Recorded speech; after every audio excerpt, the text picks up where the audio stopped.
Okay, comrades, at last, I say we'll begin now at 10 past. Okay, so I'll just introduce it for a few minutes, just set the background to what's happening here, and then I'll introduce the two speakers, which some of you may know, which is Stephen Hall, I can see there, and Phil. Around about the 2019 general election, although it had been a long time coming, when we started doing a couple of experimental YouTube videos around about the time of the election. And then it went into abeyance with the election and COVID and other activities.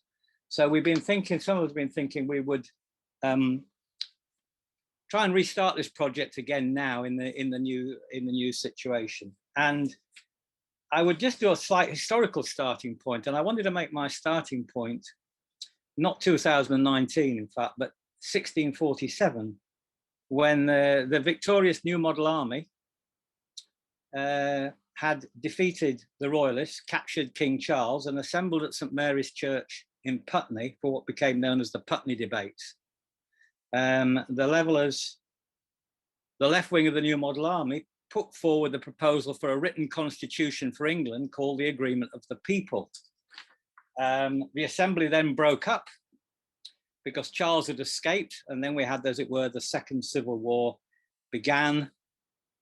Charles was pretty soon defeated, and in January 1649, England became a republic, or as was known as the Commonwealth.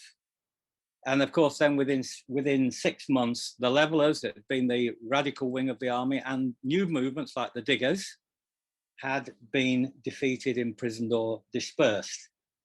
And then if we wind the clock forward a little bit to the early 19th century, where the working class movement was both radical and indeed Republican. It was influenced, for example, by Tom Paine. If we go through to that period in the early up to the 1820s, the time of the Peterloo Massacre, and then we encounter Percy, Bysshe, Shelley, and I've been told off a lot of times for keep misspelling Bysshe. Phil's had to tell me off for that.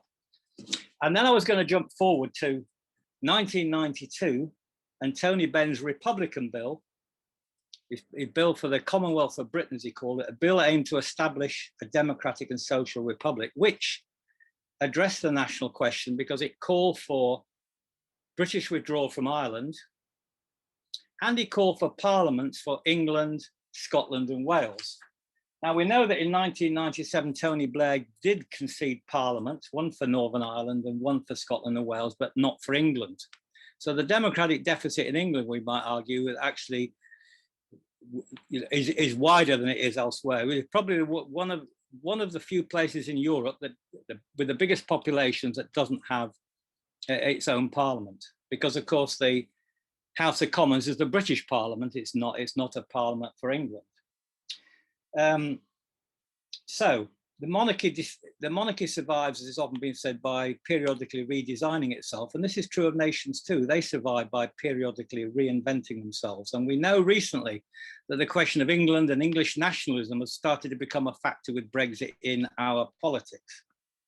And so we've reached this point where we need to think about England specifically, because a lot of the left is not quite sure what to do about England, whether how to deal with it.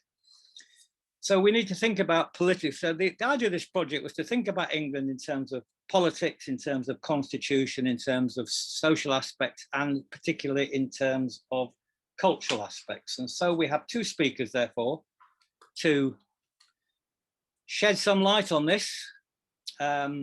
First of all, I'm going to introduce Stephen Hall, who may be known to many of you here, I don't know, but certainly he's done a considerable amount of work over the years to revive our understanding of the Diggers through the annual Wigan Diggers Festival.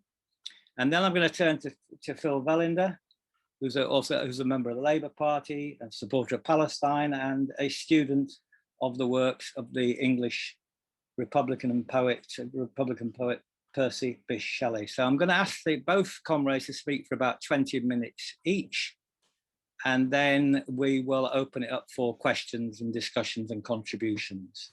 So I'll let you know when we're getting up towards 22 speakers. I'll let you know when we're getting up to about 20 minutes, and then we can take it from there. So I'll begin then, Stephen, with you. There we go, Stephen. Right, well, I'm just fantasising about the thought of being able to speak at 20 minutes on something. I got 3 minutes to talk about COVID on Saturday at the Northwest TUC conference. I thought that was a pretty tall order. 20 minutes, wow, guys. You don't have to use all 20 minutes. Stuff of dreams, eh? I don't know quite where I fit in with this project, really.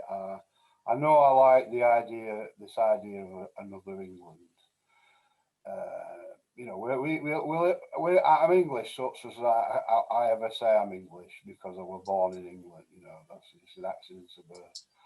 And really, I do think it's okay for people like myself and yourselves and people I know who are lefties who live in this country to celebrate all good things that people in this country have ever done that's been worthwhile and worth noting. Okay. Drive-by shooting in Balham. Sorry. Knowing Baptista was. Hello, what's going on here? Don't know. Can I carry on or what? Carry on. I think it's somebody's background. Somebody was unmuted, I think, and we probably had some background noise. Can somebody not do that, right? Can we mute up? Everybody mute up just to check. Thank you. Carry on, Stephen. Sorry. It's very precise. Is somebody acting to meeting? Sorry, don't think so. Okay, it's obviously disturbed my concentration. That right, where was I? Yeah, another England. So, you know, my view is a movement, an idea that's about celebrating the history of the people in this country were okay who didn't support like Land of Hope and Glory, Rule Britannia, we will teach the natives shit and all this crap xenophobic stuff. That it's quite happy to work with people from all nations and regions of the world, and subscribe to the view that Winston did. You know, that the earth was made a common treasure for all, and basically it's just like saying, you know, somebody said words well in Atherton. You know, I can identify with some of the things that's happened on my town. I don't think there's anything wrong with that, but I'm certainly, you know, I think we need to paint a picture of an England that's not about Land of Hope and Glory, Rule Britannia, you know, slavery, genocide, and there's nothing positive to celebrate about that, and we should be critiquing that type of stuff and say, what a lot of shit it is. And I do think we need to build a new type of movement in the country, and sadly, you know, biggest problem we have when it comes to doing that is the existing left. You know, I've just done a little demographic of this meeting. You know, 15 people, 13 men, 2 women, and as a guess, I'm probably at younger end at meeting, which is, you know, indicates we need to start breaking out into talking to wider public and young people in particular, and recognising, you know, they're not entering this caricature 1930 Trotsky sect type party building shit, and you know, they need some form of like, it needs to be some, you know, some moral and social cultural movement, not just some, you know, Marxist critique of capitalism and how it works and stuff. And so I see another England and the movements around that and putting stuff forward is like a building up of a new movement in spirit of people like John Ball and Gerard Winston and that.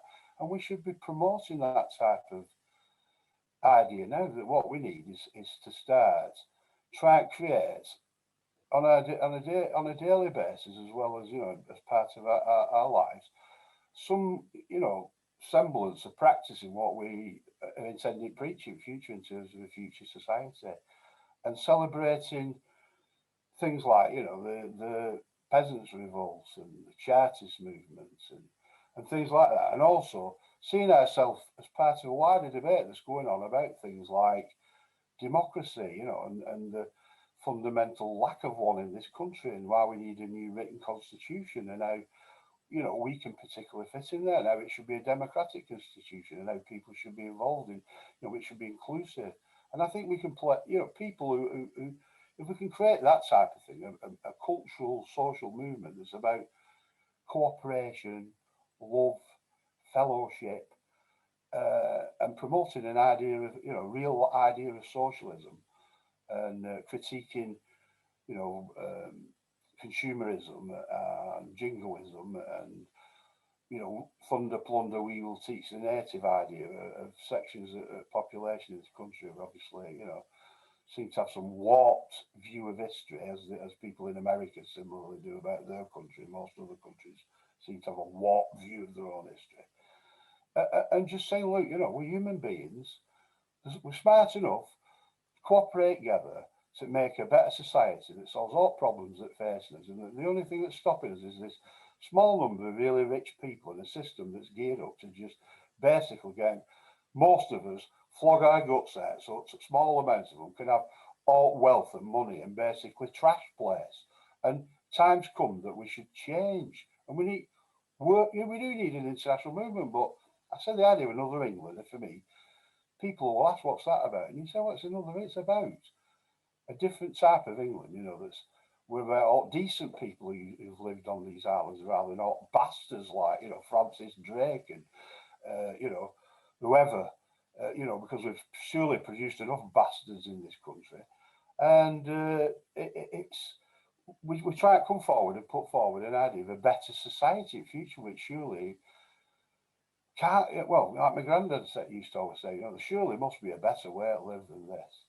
So I don't think I'll say any more than that. Other than I think we need relaunch a movement in spirits of people like Gerard Winston and John Ball, who we should be celebrating. You know, there should be some big event celebrating John Ball in somewhere, you know, Maidstone or whatever, St Albans, where the undrawn and quartered it.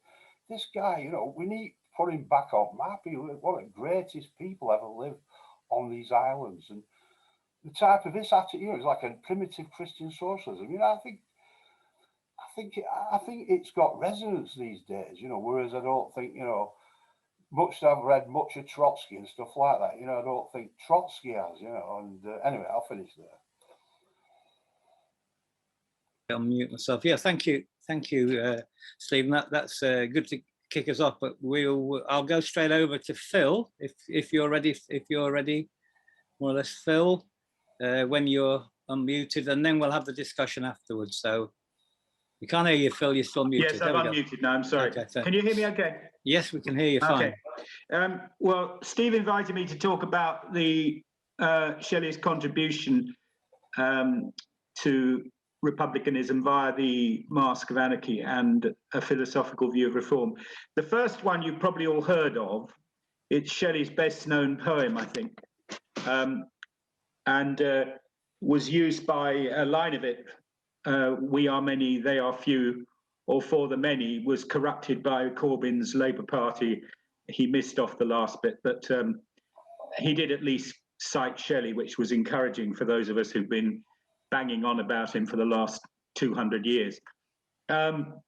Shelley, if you've studied history at school, all of us did, we will know that they were systematically obliterated from our national narrative in both literature and history, all traces of trade unionism, of radicalism, of republicanism, of more or less everything that could be considered an alternative narrative to kings and queens.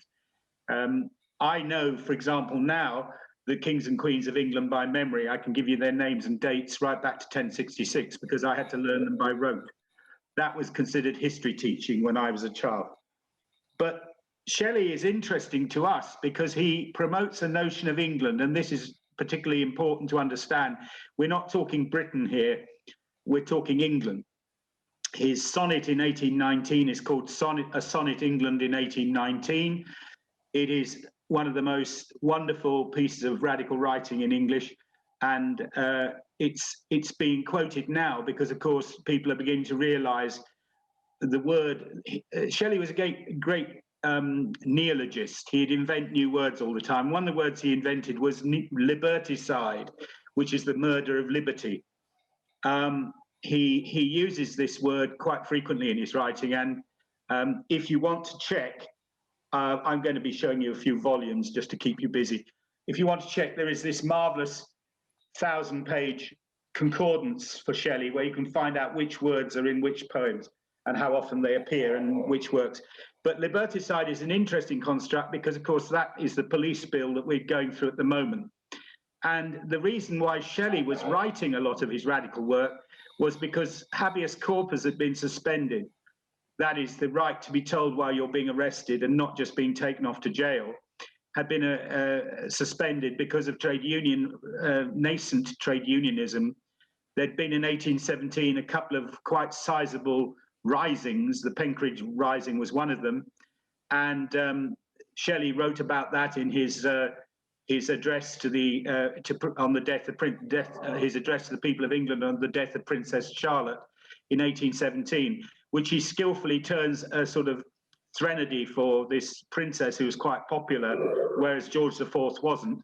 The regent he then was, of course, wasn't, and he turns it into the death of liberty, hence liberticide. And these are the kind of threads that lead us to the Mask of Anarchy. So just to show you that Shelley was, contemporaries of Shelley thought he was rather good. This is a copy of Shelley's Queen Mab from 1837. It's a pirate copy. It was produced to be read by people on the demonstrations. You can see the text is tiny because they had to keep it in their pockets, because if they were found with Shelley's work on them, they could be arrested for sedition. So this was a very common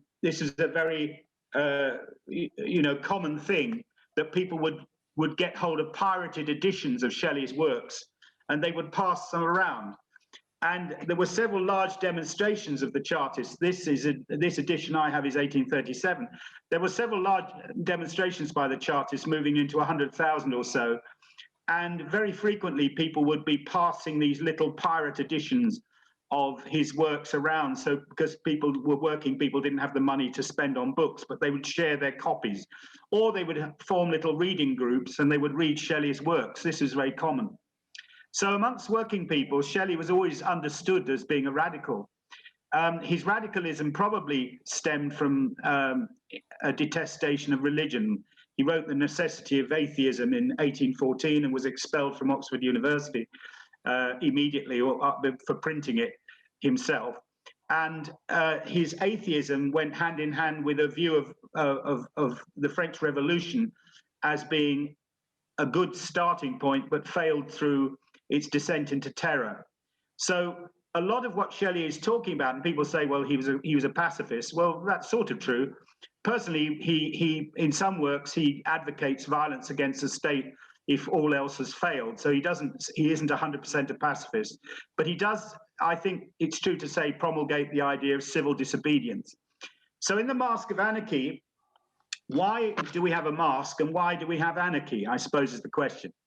Well, in 1819, which is generally now accepted by everybody in the literary world and most other places who bother to study Shelley, was his what we call Annus Mirabilis. He produced the Cenci, he produced the Ode to the West Wind, he produced the exoteric poems, of which Mask of Anarchy was part of that. The exoteric poems were due to be published, but they were so seditious that they were kept until after he died. And they were only later published by Leigh Hunt in the 1830s. No, in fact, that's not true. They were finally published by Paul Foote, who put it together for the Socialist Workers' Party in 1980-something, 1990, I think it was. But anyway, those poems were extraordinary, and they contained England in 1819, the Ballad of the Starving Mother. They were attacks on the agrarian enclosures. There were all sorts of things. But Shelley's radicalism is really, in Mask of Anarchy, stems from a hatred of what he saw as the extraordinary maldistribution of wealth.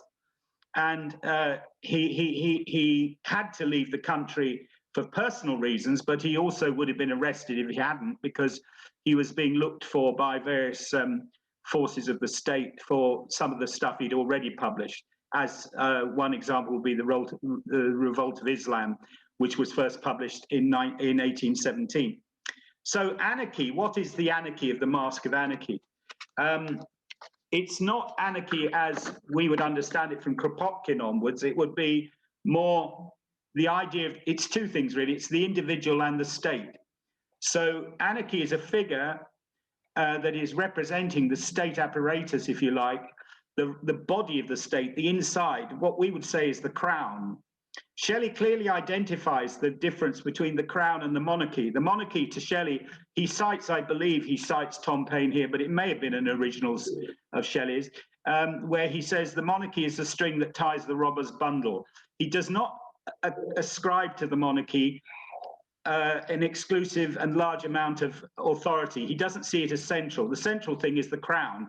The central thing is the apparatus of the state, the banks, the parliamentary majority held by landowners who are sent there because they're wealthy, that kind of apparatus, all the lawyers, all the spies, all that. And in the Mask of Anarchy, he cites these people in different verses, and they're all servants of anarchy. But anarchy rides on a white horse, which is actually drawn from a painting of Death on a White Horse, the Pale Horse, sorry, which is drawn from the Book of Revelations. And so Shelley does use this religious imagery quite frequently. Although he is an atheist, he still draws on religious imagery.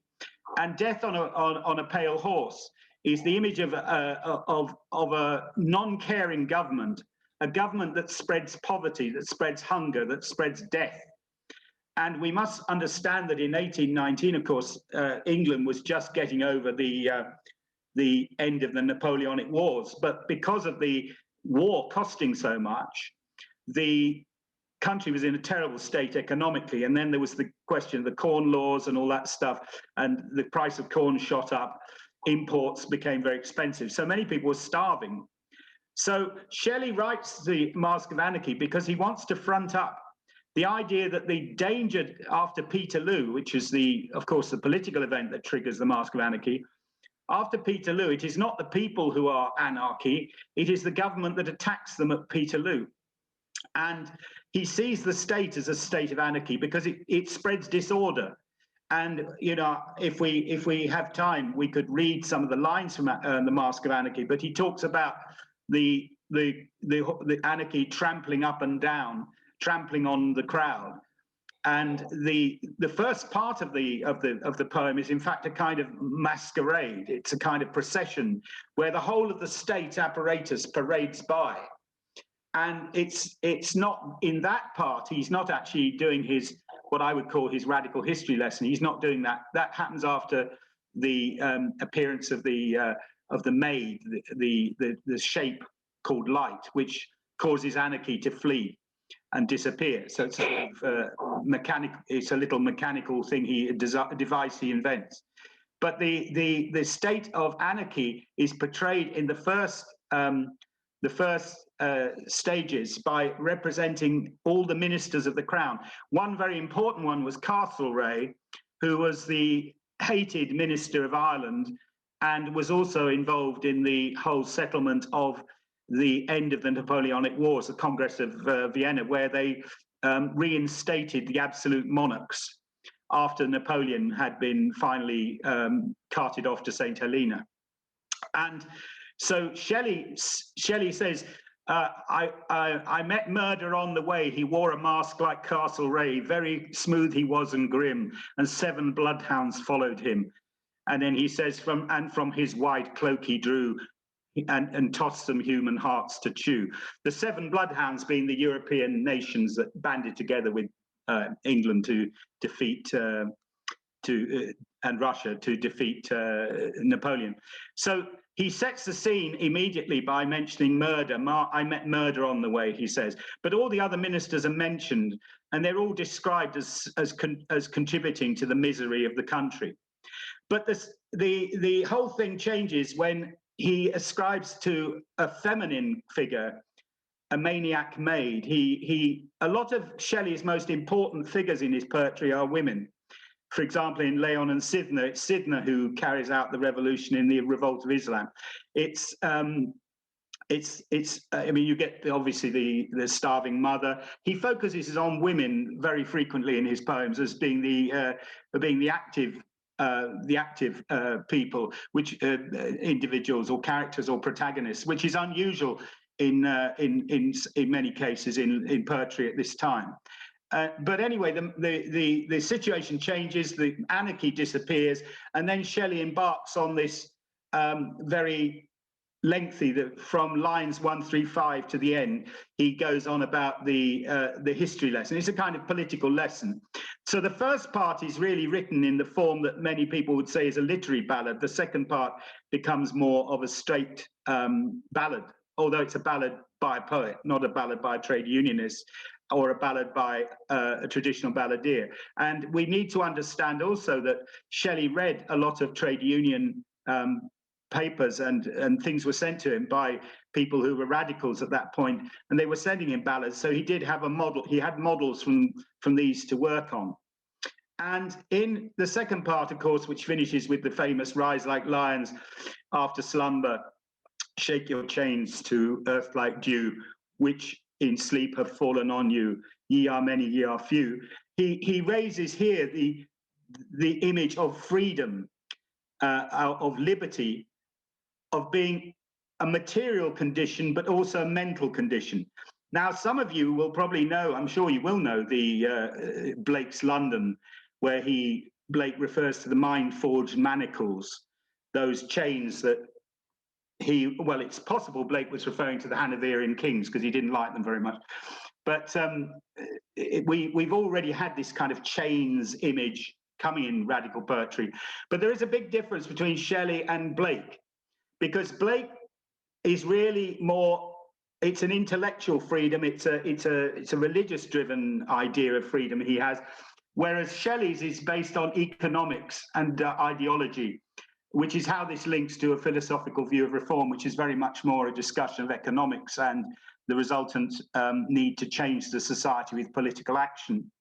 So we have in Shelley's Mask of Anarchy really a kind of history lesson, as Paul footnotes, where you can only change society by changing the heads of the people first.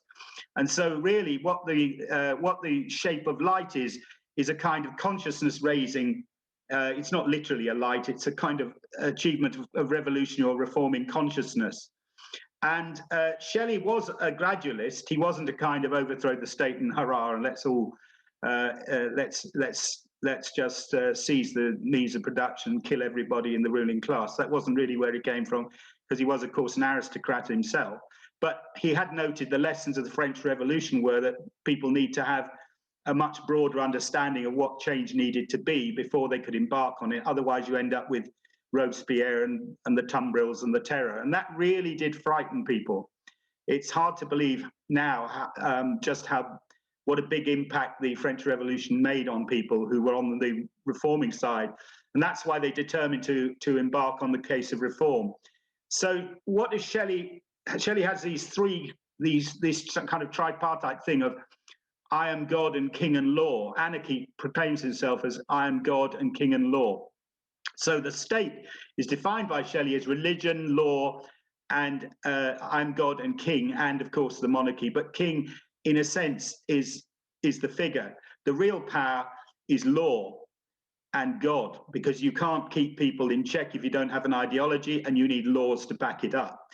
And so this idea of there being a state which is actually operating as an ideology is what informs Shelley's work, which Blake, of course, did not draw on. Shelley was a member of several radical groups of reading groups before he left England, and one of the people he really admired was Leigh Hunt, who had a journal called The Examiner.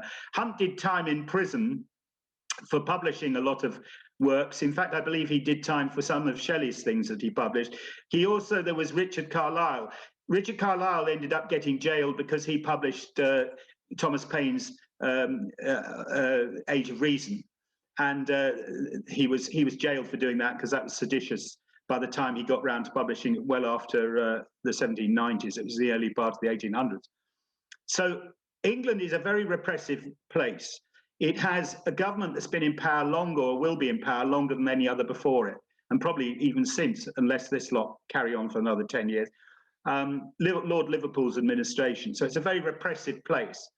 And so Shelley's Mask of Anarchy is attempting to say he wants to try and get something out that can be understood simply. So he tries to write in a simple language.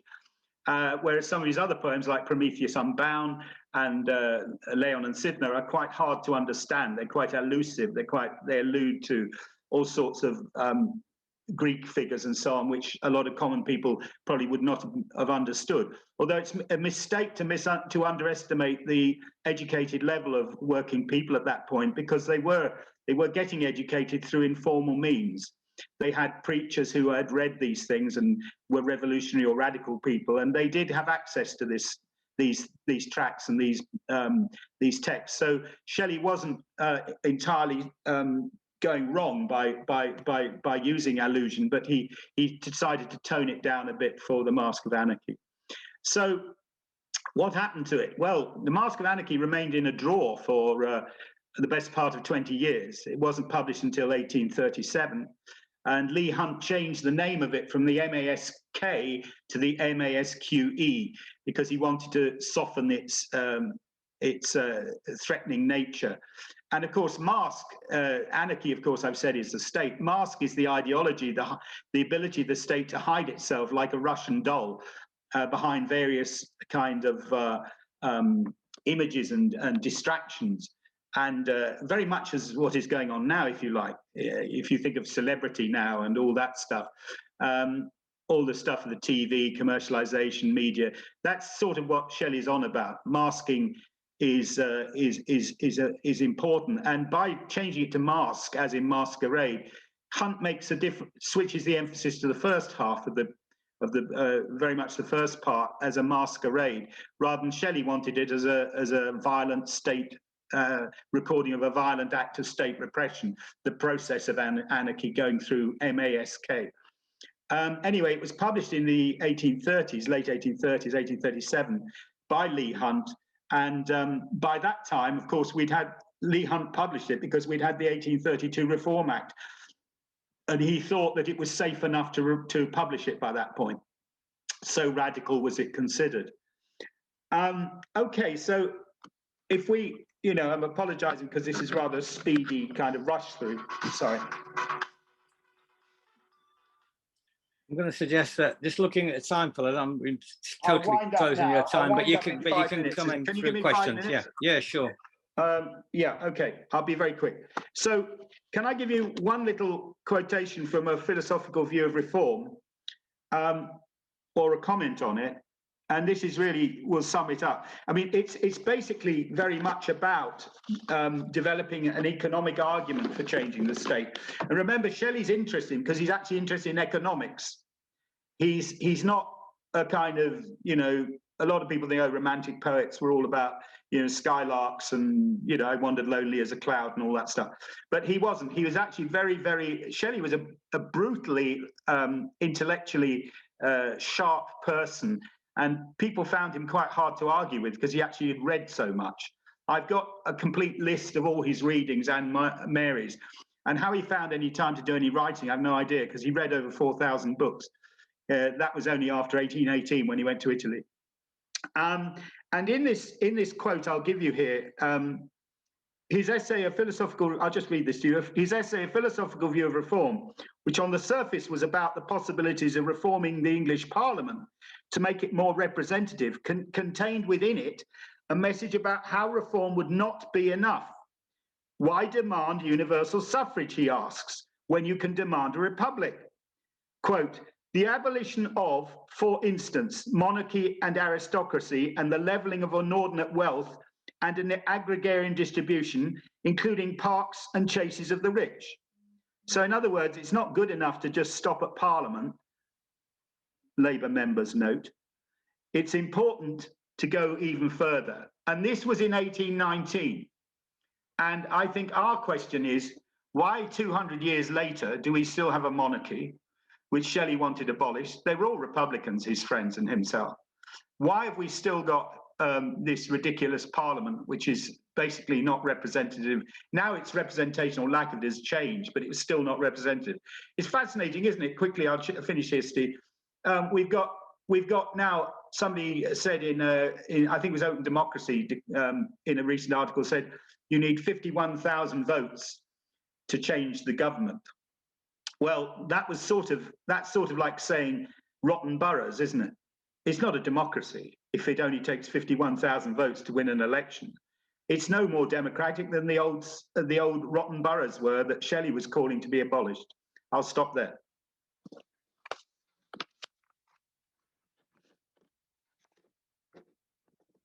So I repeat myself now because I said thanks, Phil. That's the first thing I said, but I realised I was muted when I said that. Thank you, Phil. So we're looking at a chain that goes back to the English Revolution, the Democratic Revolution, the 17th century, right the way through Tom Paine, through Shelley, through the 1820s, the Chartist movement, right on up through the suffragette movement, and right on through to Tony Benn and today, where we are now. There is this chain of connections that we need to investigate and find out more about. So I'm going to open it up for any comrade to comment anything, either what's been said or about the idea of another England, or what we think about the current state of play or whatever. So I'll just lay open, comrades, if you want to just indicate any questions or contributions.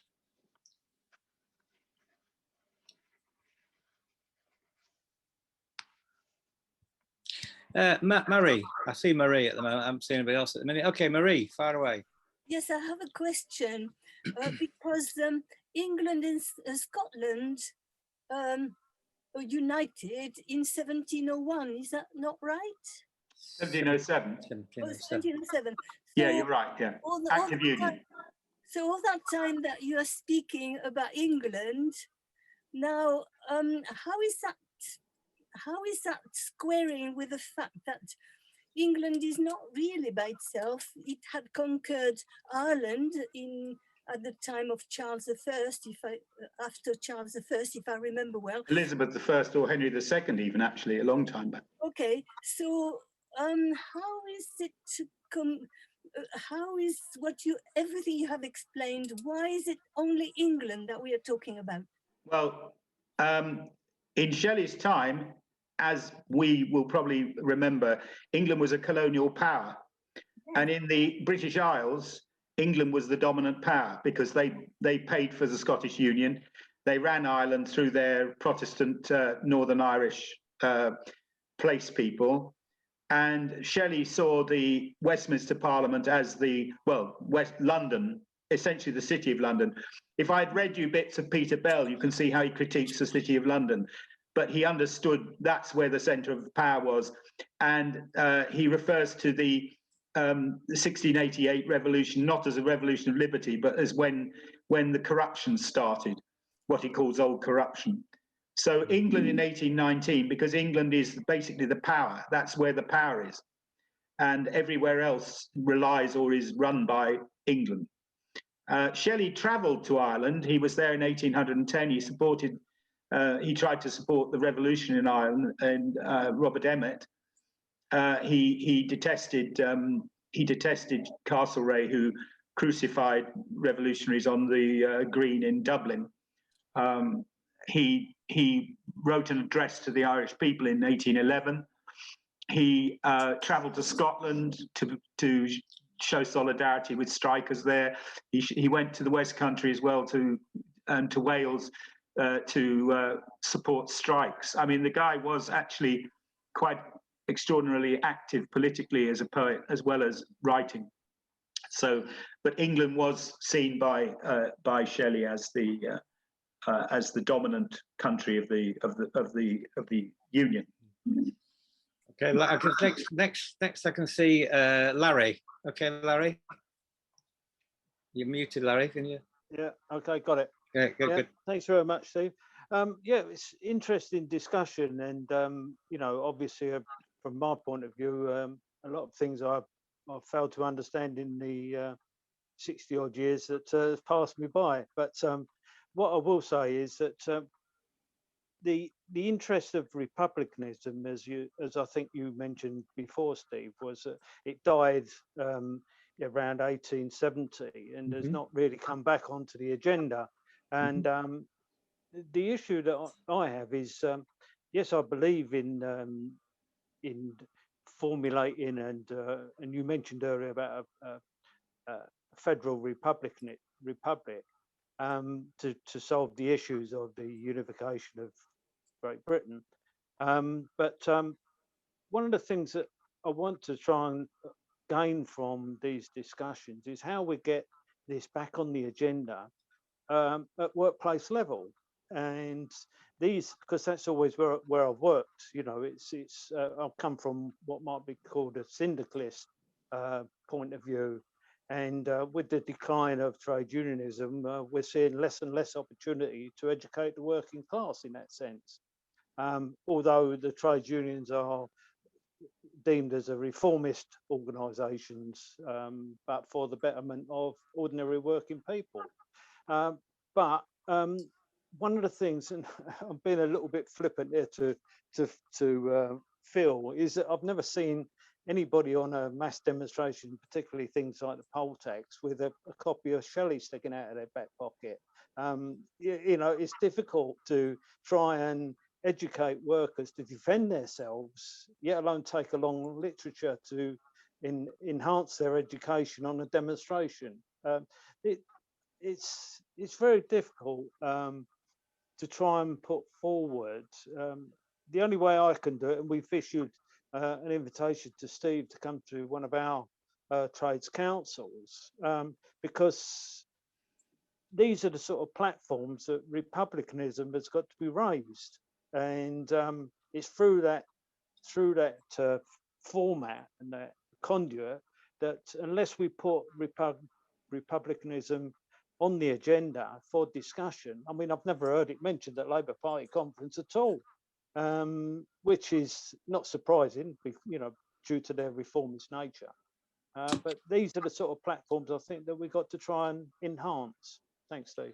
I would just, before I come on to Craig, I just add a point that in response to Larry, I think probably Phil will tell us that the working class of the 1820s, or the active workers, not all the working class, but those workers that were politically active and radical, would have read Shelley and would have been inspired by him at that time. I know that's not the case today, Larry. I understand that point, but there is something where Shelley does speak to the working class as it was back then.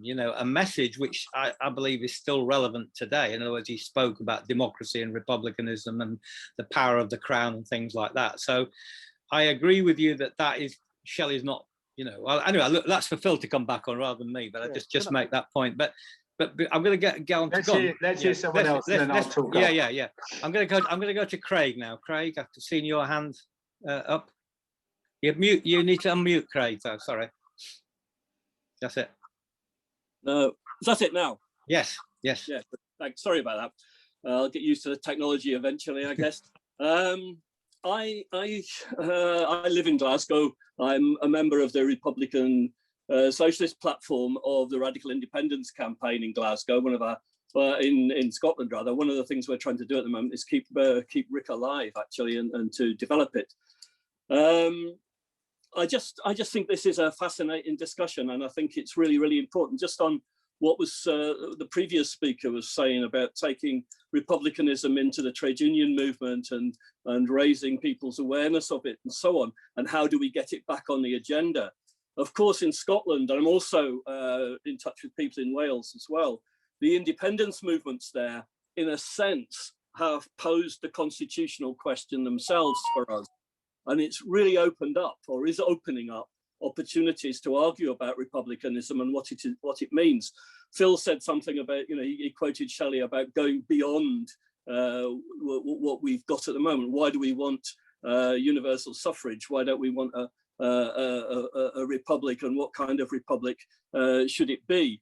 Those are actually very live debates in Scotland, and I think in Wales too, at the present time. I mean, for example, the mainstream nationalist movement, the SNP leadership and so on in Scotland, effectively are talking about, when they do talk about independence, which is not very often at the moment, but when they do, they're talking in terms of a constitutional settlement that doesn't look very different to Westminster. It doesn't look very different to the Westminster Parliament as it exists already, along with the sort of crown powers, even the unelected links with elements of the ruling class, like the Bank of England and the City of London and so forth, which is inherent in the SNP's view of the future of the currency and how the economy would be run on an independent Scotland. These issues are alive for us in Scotland. And I think it's very, very important. And one of the issues, or why I think this meeting is good and why I've just taken part in it to listen in, is basically that, you know, if there was a move towards Scottish independence, it's really important that people address the situation in England and about what happens to the form of government in England. And republicanism isn't something which I think is a national solution. Republicanism is international. You know, what we're talking about is the most the widest possible democracy in which working people can participate. You know, they write their own constitution. Sovereignty lies with the people, not with a parliamentary system which has incredibly arcane aspects to it, you know, like the Crown powers, like the Privy Council and all the rest of it, which can be used in various ways to undermine the interests of working people. So I'm just fascinated that this whole thing is going on, and I think it's really, really important that people in England start to talk and start to take it seriously. The whole question of republicanism, particularly you know, social republicanism from below, where sovereignty lies with the people, where they write their own constitution, where their representatives are instantly recallable and that kind of thing. So, you know, that's all I wanted to say, Steve, just to... Okay, that's fine. Thank you, Craig. I think I saw, just looking around, I think I saw Mike. Is that all right, Mike? Mike Hope, I think I saw you, Mike. I think you had your hand up if you want to, and we'll take one or two more before coming back to Stephen and Phil. Mike, okay. Yeah, I really, there's a great deal in what you said, Craig. I go along with a lot of that. And it's no accident in a way that there is far more thought about this in Scotland. And one can indeed say even Wales, where sort of the idea of Republican Welsh nationalism has always been on the fringes until very recently. And recent polls indicate that now about a third of the population is in favour of a Welsh national Republican identity. And it's hardly surprising, because the greatest recruiting sergeant, of course, is the rollout of English nationalism through the form of Boris Johnson and all his associates, who whipped this thing up through the whole Brexit debate. And given that we are talking, of course, about the English working class, that's where the history that, you know, both speakers, Phil and, I'm sorry, I forget his name. Stephen. Yeah, Stephen, the speaker from before. This unbroken line of working class Republican radicalism goes through and was very much active in the earlier part of the 19th century, having continued through from the Levellers and the Diggers. However, I think there's one thing we massively underestimate, which is what happened in the late 19th century. Phil, you kind of touched upon it when you spoke about Shelley recognizing, you know, England as a colonial power and a dominating power. Not only did it kind of enslave and dominate the Scots, most definitely the Irish, and most certainly the Welsh, and it drew in certain individuals as sort of minor players in the colonial project.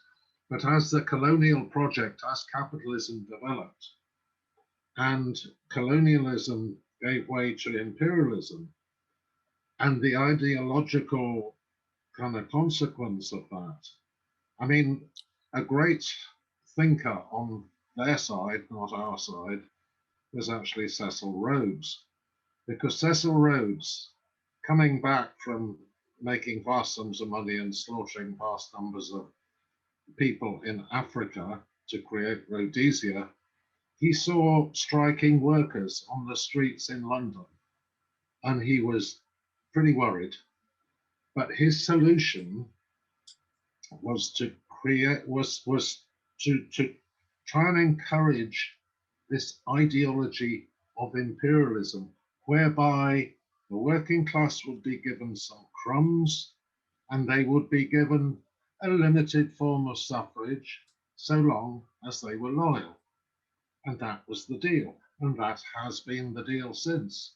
And indeed, the whole English working class and its limits and its representatives within the Labour Party, for the most part, very occasionally, I mean, Corbyn to some extent, and, you know, a little bit in the 20s,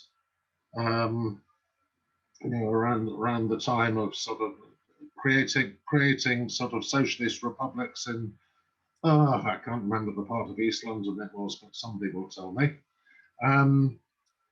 They, you know, the Labour Party has been the loyal opposition and has been prepared to accept these limits.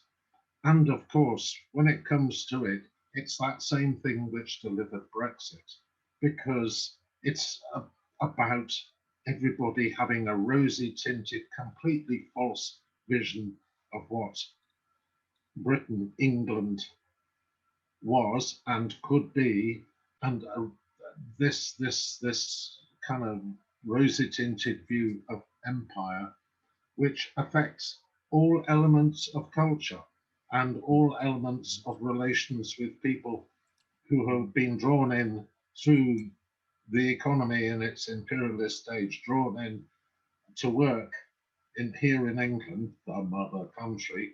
So, you know, the whole aspect of racism, which is completely kind of intertwined with this, and it is English nationalism, I think, even before we start talking about republicanism, it is English nationalism and the ideology of it, and the fact that we have more in common with workers from other countries than we do with our own boss class.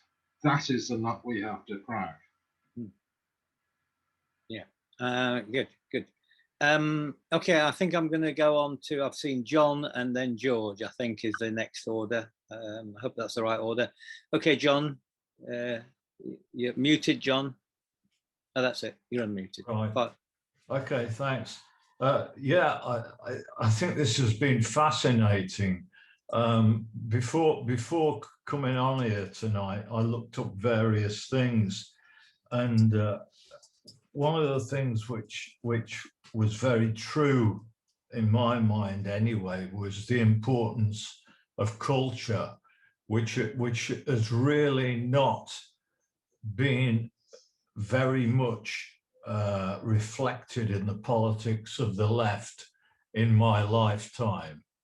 And that's the first broad point that I want to make. And so for people to be talking about Shelley as an important figure is really important to me.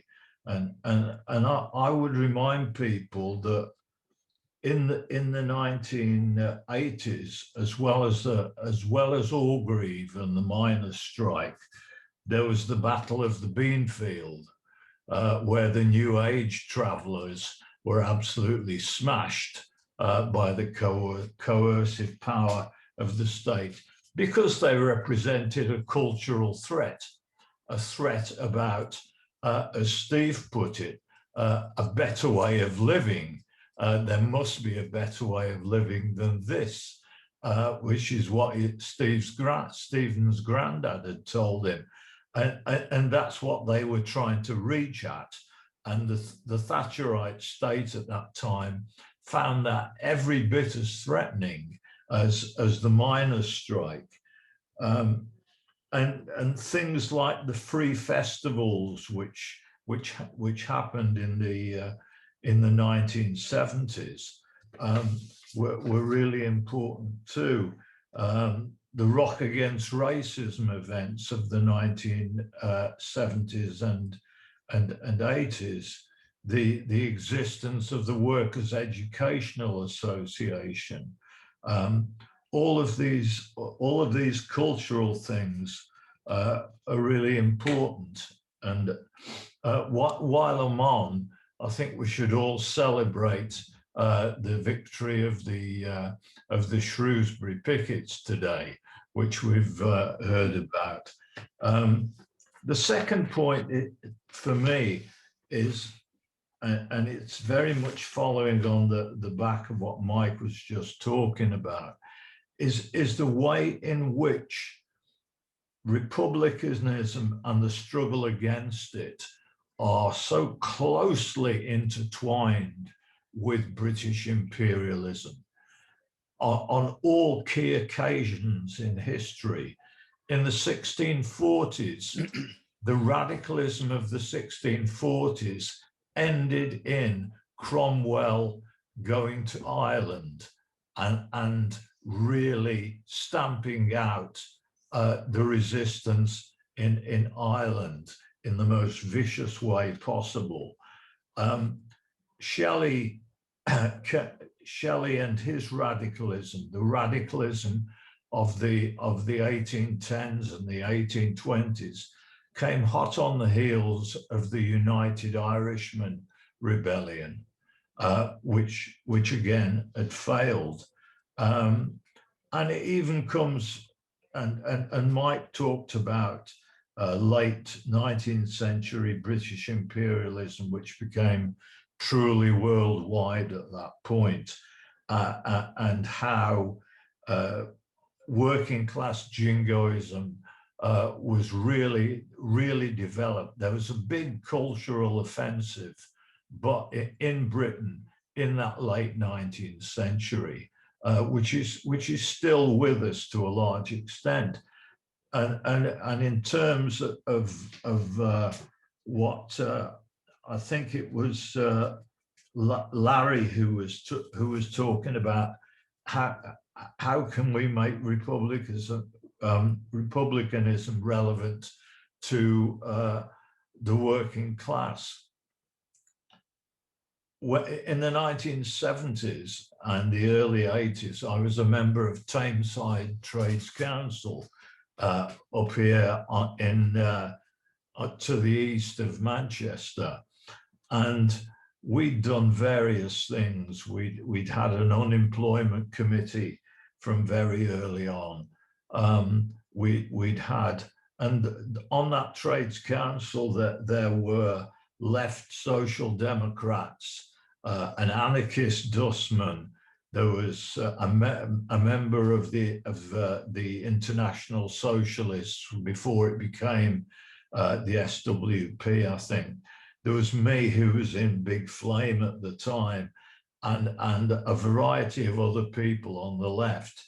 And we did all sorts of things. We had an environmental committee. We fought in terms of women's struggles, and there were some good militant women on that Trades Council.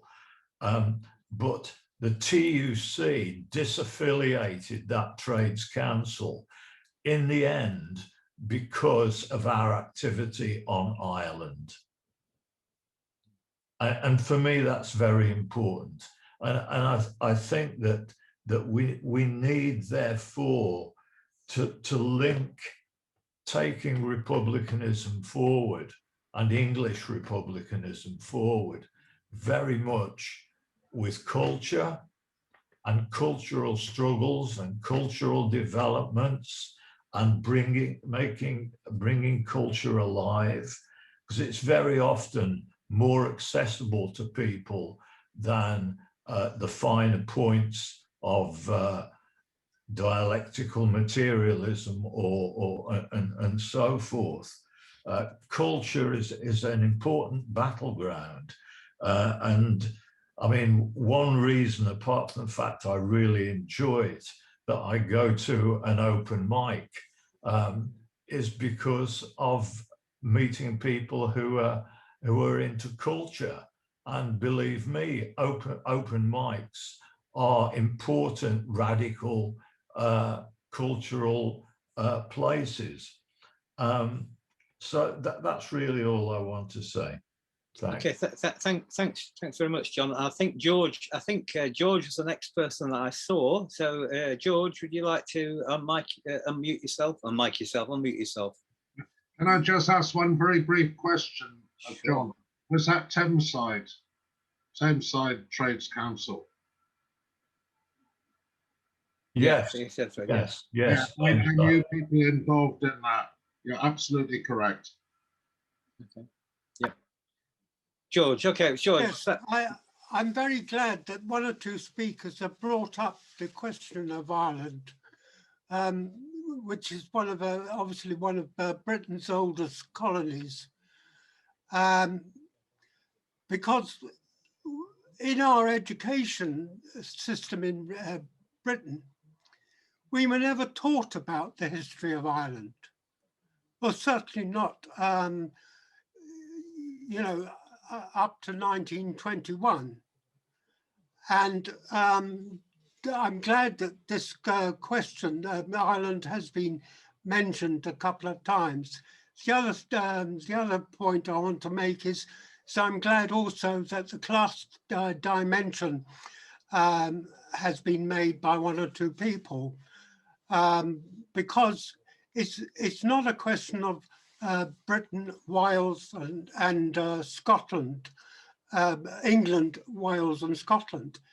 It's British Isles we're talking about as a whole, Republican, because to get rid of Republican, we have to get rid of the sovereign, who is sovereign of the free nations. That's all I want to mention. Thank you. Okay, now I'm looking around, comrades. We've been going for, before I go around to second help, I think John, I don't know if John's still got your hand up for another go or it hasn't come down. Is there other comrades who haven't said anything who would like to have a question or make a contribution? If you just let us know, and then otherwise we'll start going towards going back to the two speakers to kind of sum things up and see where we go from here. I'm still looking at all the pictures. I can't see anybody at the moment who hasn't spoken who yet wants to say anything. Should we go? Oh, John. Sorry, I've just seen John Kagan. John, that's right. John, you want to unmute yourself? Yeah, I mean, I'm really excited to hear the stress on the cultural need, the need for a cultural revolution, and it's so right. And the question is how to do all that, and it's such a huge thing. And here we are, you know, not exactly the cultural elite in the sense of singers and entertainers, but I mean those kind of people are so important to it all. But I did want to bring there is one thing which I wanted to bring up, and it was mentioned briefly, and that's the spine that holds together the republic is not so much the politics, but it is the bank. And when we're talking about this kind of cultural revolution, one of the things we have to do is to hack into some of the basic ideas and turn them inside out. And that means starting from very basic things like what we mean by money, because so often, you know, particularly in the Labour Party, none of these things are challenged. So you just get, even when they talk about constitutional reform, they're really talking about moving the chairs around on the Titanic, and not challenging any of the underlying principles. And there is a movement afoot in economics which is looking at the idea of money now, and it really is accessible to ordinary people, and it's so obvious, and it's just waiting to happen, and it has to do with you know, the way we look at, well, the way the Bank of England is run basically, and why it's run for very small. If you want to have a Republican movement which is truly democratic, you've got to start with the bank, and you've got to be willing to you know, that the bank was part of the Glorious Revolution, wasn't it? That was at the center of it, and we haven't moved on at all from that, and we're not going to have a Republican revolution until we're willing to take on the bank. Just one final point. Interestingly, Steve sent around a thing recently commemorating the 150th anniversary of the French Commune, of the Paris Commune. And there was a lovely little piece in there by, was it Eric Toussaint? And he pointed out that one of the Paris Commune's big failures was its kowtowing to the French bank. They had basically had control of the French bank, which was stuffed to the gills with bullion and everything. And they had a kind of servile, they couldn't overcome their servile relationship to the bankers, who just totally intimidated them, and they were asking for a little bit of money to pay some of the bakers and things, when in fact they could have seized the bank and undercut the Versailles government, which was plotting against them, bringing in Prussian troops, which eventually murdered all of them and sent them out into exile. But the same kind of thing is facing England today, and you know, perhaps on another occasion we can talk about it in more detail. I agree. I think we would. And just to add a point before I go back to our speakers, to say that a lot of people think that the monarchy is to do with the land and the aristocracy. That's the way it's pitched. You know, it's a kind of land question. There is a very important land question: who owns the land, who controls the land, which has always been part of republicanism. Marx's own organisation is called the Land and Labour League. So he thought the land question and labour was connected together, and they produced a paper called The Republic. But what the Glorious Revolution did was it turned the crown from being this body of land to it being a body of money. So what the Glorious Revolution did was that behind the crown is the Bank of England, you know, the City of London. So when you see the crown, what you're actually looking at in disguise is the Bank of England. And if you want to deal with the city, you have to deal with the question of the crown, which is the protection of the city. So I agree there with what, you know, the point that John was making. The Bank of England was invented it was set up in 1694. It's one of the earliest things that came out of the Glorious Revolution from 1688. It is one of the great revolutions, if you like, economic revolutions that was to transform Britain. So there's a very close relationship between what you might call the financial aristocracy and the new kind of crown that was formed through the revolutions of the 17th century. So we can think of the crown in political terms, but we also have to think of the economics that's kind of hiding behind it, and that has to be dug out of that. And I just want to make one other, if I could just make one comment to Mike, from something that Mike said. What I think is peculiar about England, in Scotland and in Wales, nationalism and republicanism are allies. They kind of go together in a progressive and democratic sense. In England, English nationalism and English republicanism are enemies. They're the opposite side of the fence. And the way to think of that is to wind the clock back to the 1990s and think who represented English nationalism then. And you could think of Enoch Powell. And who represented English republicanism back then, as I said at the very beginning, Tony Benn. So Tony Benn and Enoch Powell are the absolute opposites of the political spectrum. English republicanism and English nationalism, unlike Wales and Scotland, are enemies and not allies. And that's the thing that we need to, if we're going to combat English, I'd say we want to combat English nationalism, and again, English republicanism is the weapon that we need to be able to do that, I would say. Okay, so I'm going to, at this point, come back to, I think we'll go in reverse order. Stephen, are you ready to make some comments or say anything? I mean, I'd like to take up quite a number of points that have been raised, so sure. If I can, I don't want sure. to. I'm not going to try to talk, you know, doing it sleep.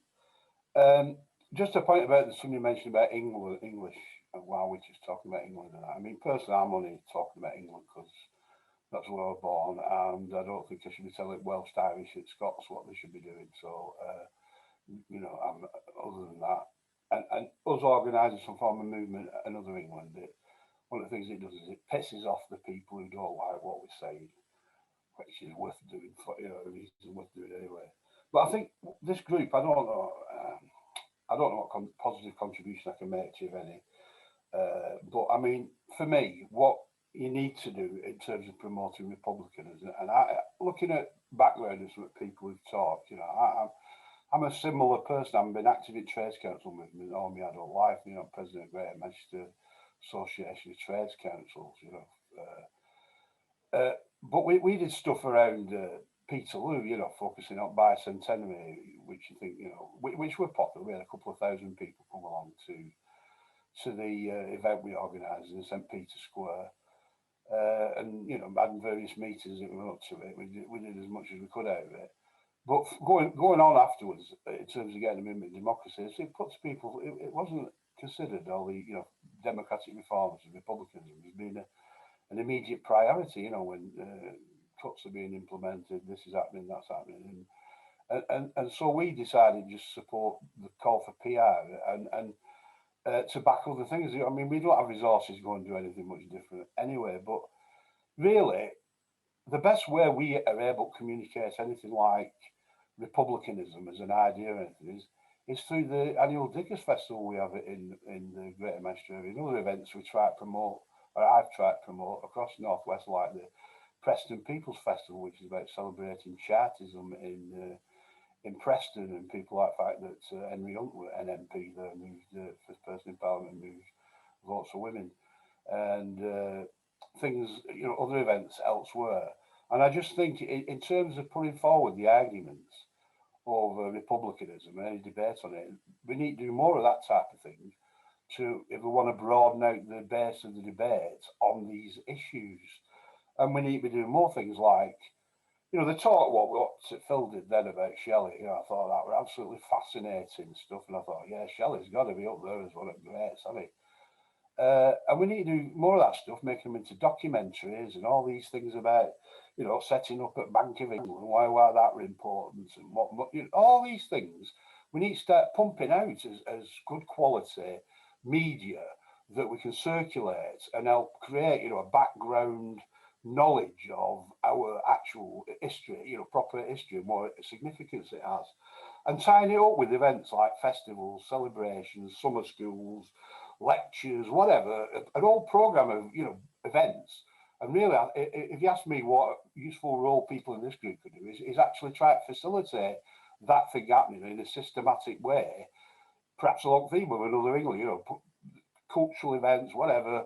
You can imagine that the world's your oyster if you think about it, because I think they'll make more impact doing that type of thing than any amount of like sitting in meetings like this, talking to each other, you know. And you know, I think generally we should be promoting anything positive that's going on in terms of, you know, moves towards a written constitution, discussions on, you know, state and all that type of thing. Of course, I won't get rid of monarchy too. What we won't bloody keep monarchy for? But there's a big debate to be had, rather than us turning up with a pre-written, you know, constitution on what that entails. Should we, you know, reduce the voting age? Should we, you know, what about devolution to regions? People up north, I can tell you, are pretty pissed off about, you know, London dictating what goes on up here. Really pissed off, big style, you know, lack of investment that goes on here. You know, what about that? What about civil rights? What about reinstating, you know, legal aid to people? Are we not bothered about that? You know, should we not make sure these things go into a written constitution? And I want to promote a debate about responsibilities, not just like Bill of Rights, but a Bill of Responsibility. Surely citizens, you know, must have some responsibility to, you know, chip in as well as take out. You know, in terms of whatever, you know, voting being compulsory, I don't know, or certainly, you know, people. I go back to old communist principle, you know, each according to their ability, each according to their need. You know, we should be expecting people contribute to their ability to society, and provided, you know, a society whereby they can take out according to the need and everybody's happy. Maybe reward people for merit rather than, you know, anything else. But I think we've got to push that type of cultural movement and shift and big events and, you know, some themed thing going forward where we can draw in anybody who's got any brains and say, like, you know, what's wrong with this as an idea? That's educational, involves music, maybe even comedy, you know, whatever aspect of culture we can possibly think might embrace. Poetry, you know, Diggers Festival, we always have a lot of poets on. People singing choirs and, you know, lefty songs and all that stuff. It's all great. And getting pissed as well, that's a good thing. You know, that's part of our culture. Having a good time. We've got to show people we're not just a load of boring bastards who sit in meetings. You know, so anyway, me going forward, a group like this, you've got some expertise here, you've got some really good, you know, brave, knowledgeable people, and you want to put that expertise to doing some big projects, you know, that can deliver some change to what's actually happening rather than just talking amongst yourselves.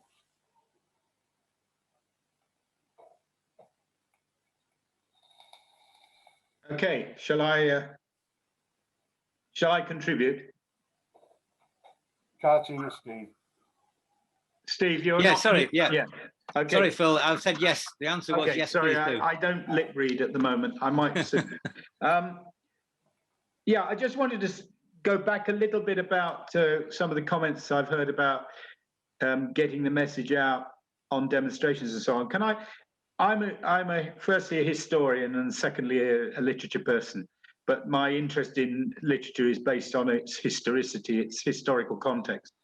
So I wanted just to mention something E.P. Thompson wrote in The Making of the English Working Class, where he says that from 1815 until Chartist years, the movement always appeared most vigorous, consistent, and healthy at the base, and especially in such provincial centres as Barnsley, Halifax, Loughborough, and Rochdale. Its true heroes were the local booksellers and news vendors who risked their lives and liberty selling radical newspapers, trade union organisers in their early days, secretaries and local speakers for the Hampden clubs and political unions. Now, when we talk about reading on demonstrations, in the 1790s, Thomas Paine, his works would be read to crowds of up to 2,000 or 3,000 with no microphone. They had to pass the word back, and it was done in a kind of call and response fashion. And they were wound up by William Pitt when he clamped down on the sedition laws and the Spitfield Mutiny and all that so and so. But there was a terrific tradition of working people getting together, and if they couldn't read and write, they were read to and things were explained to people. There was a sharing amongst working people of these works. Shelley was read by working people because working people pirated his works. He was seen as being a friend of the working class. They knew him. They knew he'd been to strikes. They knew he'd been to Ireland. They knew about it. Now, when we get to the end of the 19th century, what's interesting is that English education kicks in, the Education Act kicks in. The reason they put in an Education Act was because the working class is educating itself in cooperative schools and spreading its education because there wasn't any provision. And so people had to be controlled. And so the state thought, oh my goodness, we've got these people educating themselves and God knows what they're doing. I mean, it's as bad as Gove and Cummings. You know, we need a national syllabus. Kind of them running riot, educating their children without any control. So this is interesting because there is a culture of working class radicalism, which is why I'm interested in Shelley, is because it wasn't born then. If you like, after 1649 and Cromwell and the radical stuff happens in the 1790s as a reaction to the French Revolution.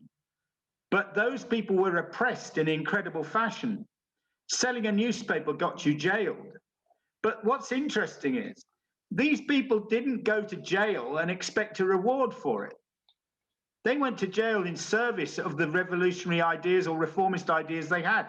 They didn't expect a pension for being a good trade union organizer. They did it because that's what you did. And this is what's gone wrong. If you like, it's the recuperative thing, Althusser's idea of recuperation, where the radical is recuperated and turned into it's like culture is like this as well. You know, a radical song can end up on a Saab advert. You know, so it's this recuperative power of capitalism that people forget.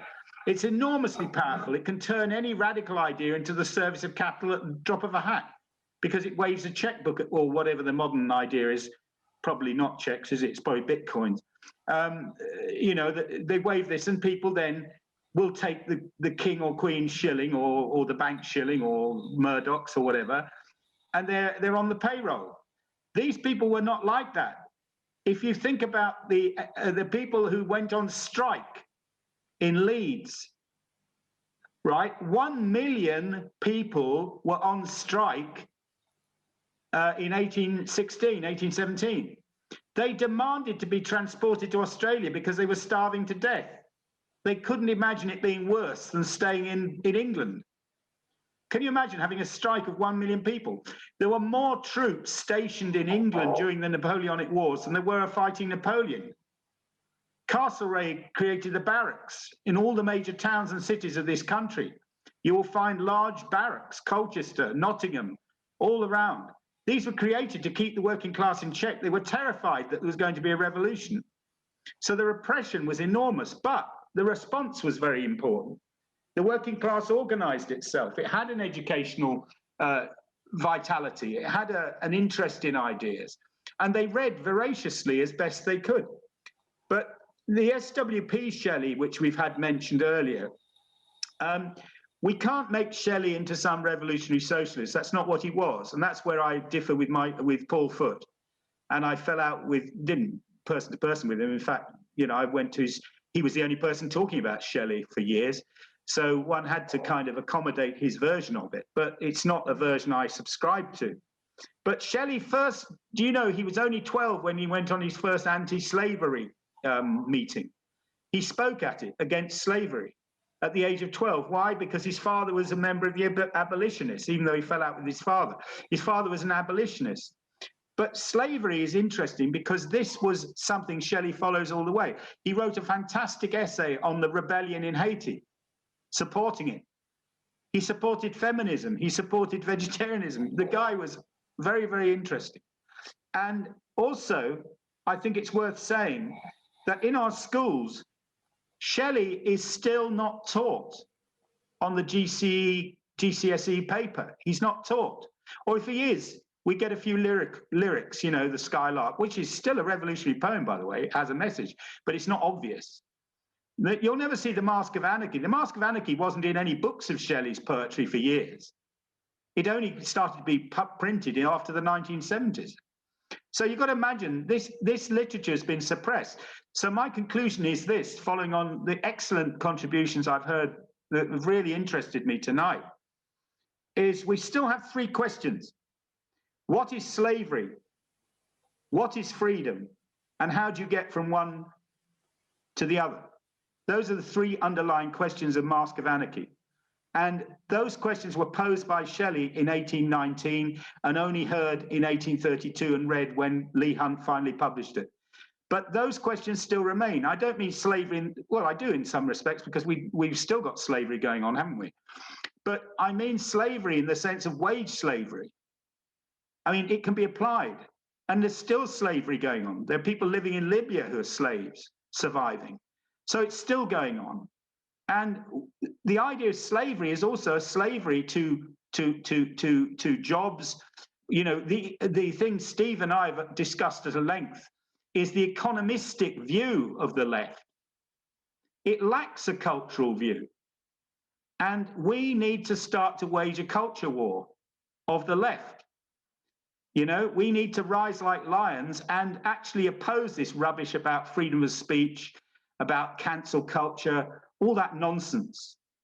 That is the stuff that Shelley was on about when he talked about masks, because the state is now masking itself behind a police bill, behind cancel culture, behind freedom to utter these ridiculous racist and misogynist ideas. This is another part of the ghastly masquerade, which Shelley wrote about in 1819.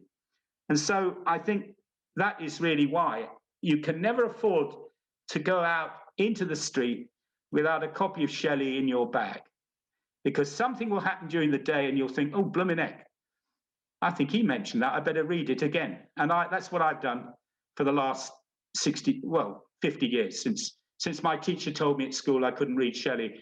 That was in 1968. I've been reading him ever since. Thank you.